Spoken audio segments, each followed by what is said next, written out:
The statement that Don Jr. issued is true. There's no inaccuracy in the statement. The president weighed in as any father would based on the limited information that he had. This is all discussion, frankly, of no consequence.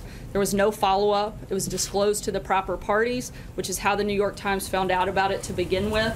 The Democrats want to continue to use this as a PR stunt and are doing everything they can to keep this story alive and in the papers every single day. The president, the American people, they voted America first, not Russia first, and that's the focus of our administration. John? Can you clarify the degree to which the president waited?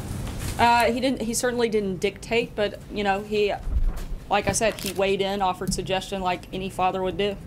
Did he not know what the Stephen? We'll follow up on that. Was he aware at the time that Don Jr. had a meeting that was based on the pretext that he would be promised information that was negative about Hillary Clinton when he suggested that the statement only say that the meeting was primarily about Russian adoption policy? Like I said, the statement that was issued was true and there were no inaccuracies in the statement. I think what the bigger question is, everybody wants to try to make this some story about misleading. The only thing I see misleading is a year's worth of stories that have been fueling a false narrative about this Russia collusion and based on a phony scandal based on anonymous sources. And I think that is, if we're going to talk about misleading, that's the only thing misleading I see in this entire process.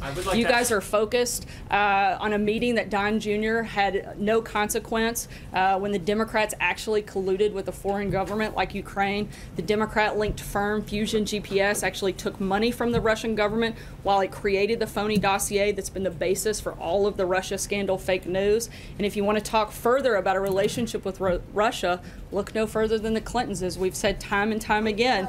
Bill Clinton was paid $500,000 to give a speech to a Russian bank and was personally thanked by Putin for it. Hillary Clinton allowed 1/5 of America's uranium to reserve to be sold to a Russian firm whose investors were Clinton Foundation donors, and the Clinton campaign chairman's brother lobbied against sanctions on Russia's largest bank and failed to report it. If you guys want to talk about having relations, which you seem obsessed with doing, look no further than there. If you want to talk about somebody who's actually been tough on Russia, look at President Trump. He wants more fracking, more coal, more energy, a stronger military, a stronger defense. Those things aren't good for Russia. I think the distinctions are very clear, and you guys want to create a narrative that just doesn't exist.